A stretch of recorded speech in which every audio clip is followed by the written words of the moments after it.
और सबसे पहले बात प्रधानमंत्री नरेंद्र मोदी की करेंगे बुलेटिन में, जो 3 दिनों की विदेश यात्रा के बाद आज सुबह दिल्ली वापस लौटे। एयरपोर्ट के बाहर उनका भव्य स्वागत किया गया। पालम एयरपोर्ट पर बीजेपी अध्यक्ष जेपी नड्डा समेत कई नेता मौजूद थे। नड्डा ने पीएम का स्वागत किया। इसके बाद पीएम मोदी ने अपने संबोधन में अपनी यात्रा के बारे में बताया। उन्होंने कहा कि वो दुनिया भर के देशों में जाकर दुनिया के महापुरुषों से मिलकर भारत के सामर्थ्य की बात करते हैं। ये बताते समय वो गर्व महसूस करते हैं। वो नीचे आंख करके नहीं बल्कि आंख मिलाकर लोगों से बात करते हैं। मैं दुनिया के देशों में जाकर के दुनिया के महापुरुषों को मिलकर के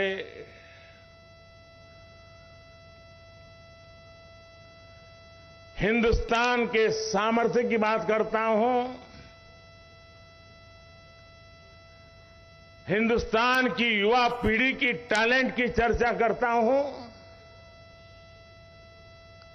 और अवसर मिलने पर भारत कैसे खिल उठता है, भारत के नौजवान कैसा पराक्रम करके दिखाते हैं, ये बात मैं दुनिया में जाकर के बताता हूं। मेरे देश की महान संस्कृति का गौरवगान करते समय मैं आंखें नीचे नहीं करता हूं, आंखें मिला करके दुनिया से बात करता हूं।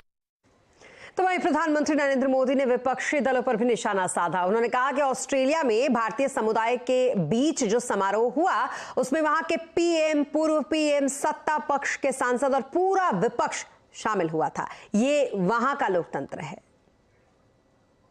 भारतीय समुदाय का जो कार्यक्रम था वहां ऑस्ट्रेलिया के प्रधानमंत्री का आना गौरव की बात थी। लेकिन इतना ही नहीं, उस समारोह में पूर्व प्रधानमंत्री भी थे। उस समारोह में पूरी अपोजिशन पार्टी के मेंबर से, रूलिंग पार्टी के मेंबर से, ये लोकतंत्र का वातावरण ऑस्ट्रेलिया के लोग में भारतीयों के प्रति, चाहे पक्ष सत्ता का हो चाहे पक्ष विपक्ष का हो, सबके सब मिलजुल करके भारतीय समुदाय के इस कार्यक्रम में उतने ही उमंग और उत्साह के साथ शरीक हुए थे। और नए संसद भवन के उद्घाटन के बायकॉट को लेकर बीजेपी ने विपक्षी दलों पर हमला और तेज कर दिया है। यूपी के मुख्यमंत्री योगी आदित्यनाथ ने कहा कि देश विपक्षी दलों के बायकॉट को स्वीकार नहीं करेगा। न्यू पार्लियामेंट के इस ऐतिहासिक कार्यक्रम को, जिस तरीके से गरिमामय कार्यक्रम को, गौरवशाली क्षण को, ऐतिहासिक पल को साक्षी बनकर के देशवासियों के लिए गरिमामय और गौरवमय बनाने के अवसर से विपक्ष अपने गैर जिम्मेदाराना बयानों के माध्यम से धूमिल करने का कुत्सित प्रयास कर रहा है। मुझे लगता है कि यह देश और इस देश की जनता जनार्दन इसे कतई स्वीकार नहीं करेगी। इस बीच वित्त मंत्री निर्मला सीतारमण ने भी बहिष्कार को लेकर विपक्ष पर निशाना साधा। उन्होंने कहा कि संसद लोकतंत्र का मंदिर है। उन्होंने विपक्षी दलों से अपना रुख बदलकर उद्घाटन समारोह में भाग लेने की अपील भी की। I'm surprised by this kind of an allegation. Parties which today see the Rashtrapati as a very eminent leader, particularly coming from tribal background, are the ones which undertook a very bitter campaign. I do not wish to recall the kind of words they used at that time. Leaders belonging to these very same opposition parties spoke ill of her, abused her, said that she is going to be a rubber stamp. दरअसल ये सारी बातें इसलिए हो रही है क्योंकि 20 विपक्षी दलों ने नए संसद भवन के उद्घाटन समारोह का बहिष्कार करने का ऐलान किया है। उनकी मांग है कि नए संसद भवन का उद्घाटन पीएम नहीं बल्कि राष्ट्रपति को करना चाहिए। विपक्षी दलों का कहना है कि बीजेपी राष्ट्रपति महिलाओं और आदिवासियों का अपमान कर रहे हैं। Opposition parties, Congress party particularly, has consulted all the opposition 19 parties, and everybody has come on board on one issue, that the parliament is supreme and President of India is the person, whomever is the President of India. The Constitution, Article 79 clearly states that thing. Therefore, we wanted that Honorable President Draupadi Murmu ji should be invited to inaugurate the Parliament. That only we conveyed to the government. Because of the arrogance of the government, because of the arrogant nature of this government, they are not ready to do that thing. They are insulting the president, they are insulting the women of the country, they are insulting the tribals of this country.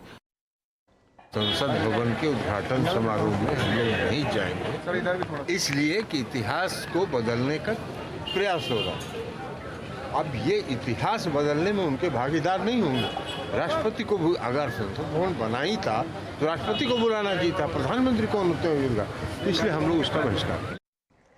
हालांकि ऐसा नहीं है कि पूरी party की राय एक ही हो इस मामले में, क्योंकि नए संसद उद्घाटन के मुद्दे पर कांग्रेस के नेता प्रमोद कृष्णम पार्टी से अलग राय रखते हैं। उनका कहना है कि देश के संसद भवन का उद्घाटन भारत के पीएम नहीं करेंगे तो क्या पाकिस्तान के पीएम करेंगे?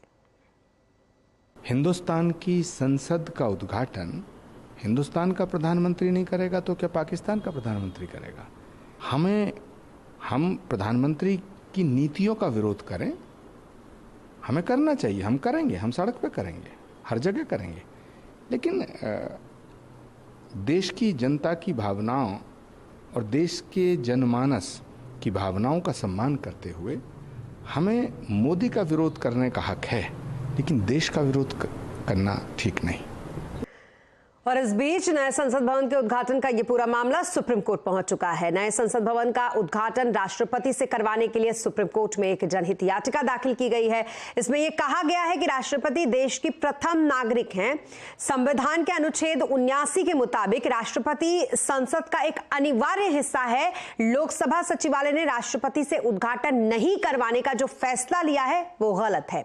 याचिकाकर्ता ने कहा है कि 18 मई को लोकसभा सचिवालय ने संसद भवन के उद्घाटन के लिए जो निमंत्रण पत्र जारी किया वो असंवैधानिक है। यह याचिका CR जयासुकिन ने दायर की है, जो पेशे से एक वकील हैं।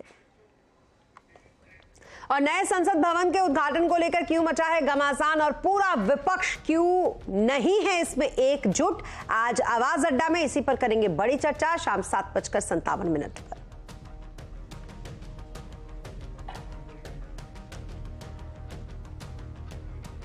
और राजनीतिक खबरों के बाद अब बात करेंगे बाजार की, जहां मई एक्सपायरी के दिन बाजार में शॉर्ट कवरिंग आज रही। इसी के साथ बाजार आखिरी घंटे में नीचे से सुधर कर थोड़ा बंद हुआ। सेंसेक्स 99 और निफ्टी 36 अंक चढ़कर बंद हुआ। आज सबसे ज्यादा खरीदारी रियलिटी, FMCG, इंफ्रा शेयरों में रही। ऑटो, मेटल, IT इंडेक्स हल्की बढ़त पर आज बंद हुए।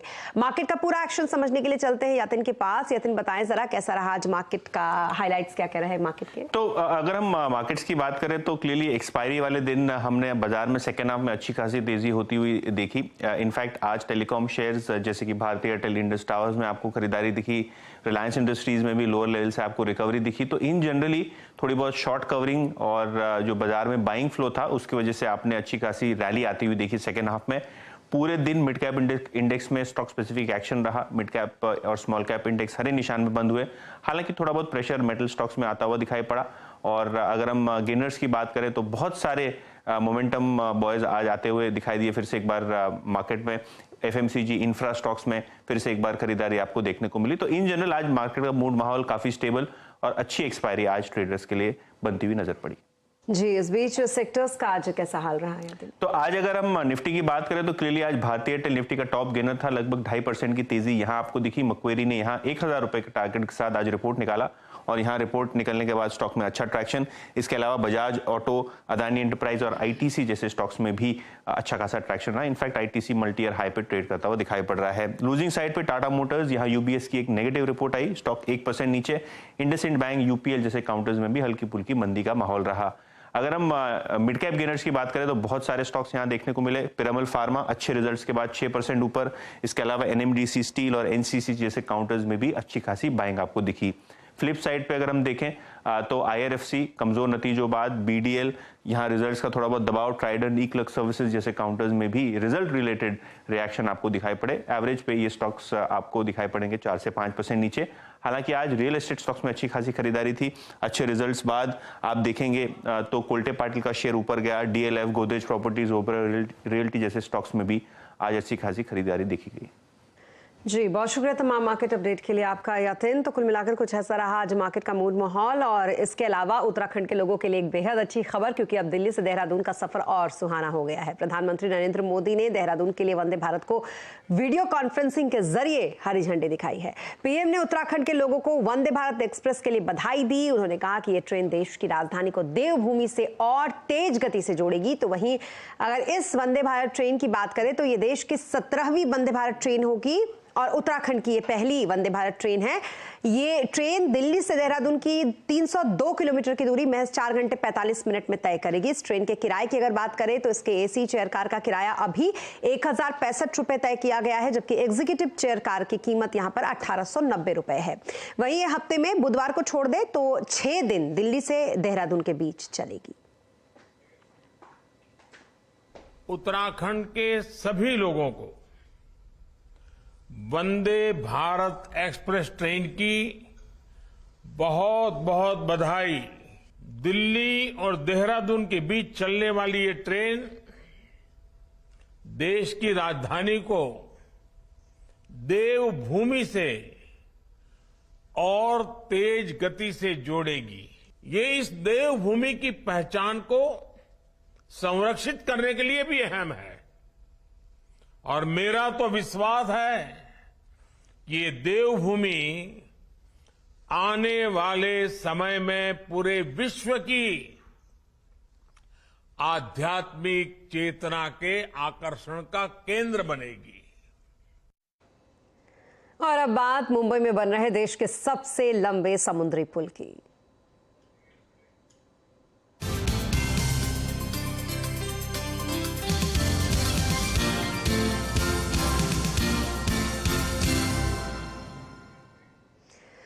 मुंबई में बन रहा देश का सबसे बड़ा समुद्री पुल लगभग अब तैयार है। कल महाराष्ट्र के मुख्यमंत्री एकनाथ शिंदे और उप मुख्यमंत्री देवेंद्र फडणवीस ने खुद इस पुल पर गाड़ी चलाकर इसका जायजा लिया। 22 किलोमीटर लंबा ये पुल दुनिया में 10वां सबसे बड़ा समुद्र पर बना हुआ पुल है।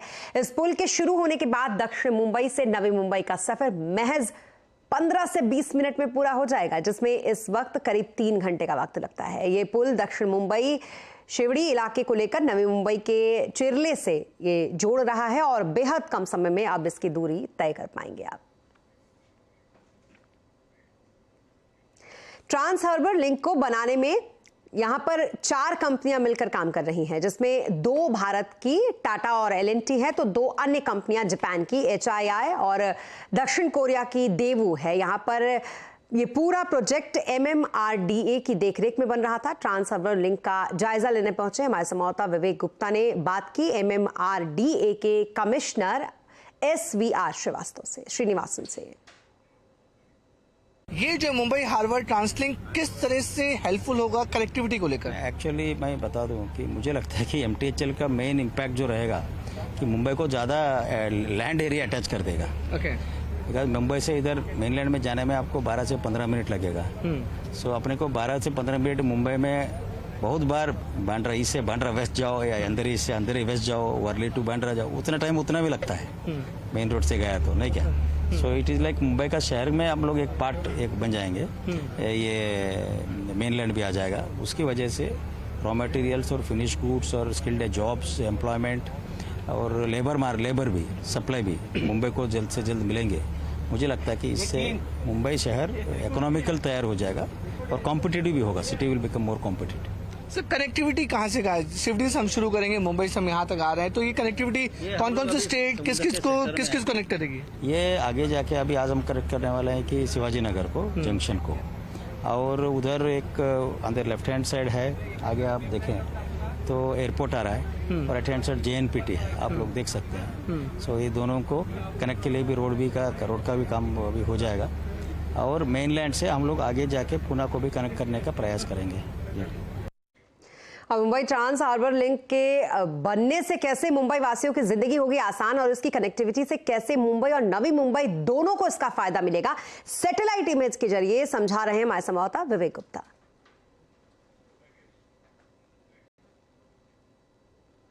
यहां से शिवरी से चिड़ले तक का जो डिस्टेंस है वो 22 किलोमीटर है। यानी कि अगर आप नॉर्मल बाय रोड अगर जाएंगे शिवरी से चिड़ले तक तो यहां तक पहुंचने में आपको तकरीबन 3 से 3.5 घंटे का समय लग सकता है। लेकिन मुंबई हार्बर ट्रांसलिंक बनने से ये जो दूरी है वो महज 15 से 20 मिनट में पूरी तरह से खत्म हो जाएगी। सैटेलाइट इमेज की बात करें तो सैटेलाइट इमेज भी यहाँ पे लगाए गए हैं। देखिए सैटेलाइट इमेज से बहुत आपको समझ में आएगा। ये जो पार्ट है जहाँ पे ये पूरा मुंबई है, ये यहाँ से लेकर यहाँ तक ये पूरा मुंबई पार्ट है, मुंबई सिटी है। सिवड़ी मुंबई के ईस्टर्न सेंट्रल सबर्ब में यहाँ से कनेक्टिविटी शुरू होती है। यहाँ से क्रॉस करते हुए सीधे ये चिड़ले में लैंड हो रहा है। यानी कि सिवड़ी से चिड़ले तक की जो दूरी है वो 22 किलोमीटर है। मैक्सिमम पार्ट इस ब्रिज का जो है वो समंदर के ऊपर होते हुए क्रॉस किया गया है। यहाँ पे JNPT है, जैसा मैंने आपको पहले दिखाया कि JNPT बड़ा पोर्ट है हिंदुस्तान का। यहाँ पर नवी मुंबई एयरपोर्ट बन रहा है इस जगह पर, तो इसलिए ये ब्रिज बहुत ज्यादा इंपॉर्टेंट है। अच्छा, ये तो हमने आपको समझाया सैटेलाइट इमेज, लेकिन सैटेलाइट इमेज से भी ज्यादा जब किसी बड़े स्ट्रक्चर को अच्छी तरीके से देखना हो तो ड्रोन कैमरा उसका एक बढ़िया व्यू देता है। ये देखिए, आपको मुंबई के इस शानदार ट्रांस हार्बर लिंक को ड्रोन व्यू से अब हम दिखा रहे हैं कि कैसा दिखता है ये पूरा का पूरा पुल।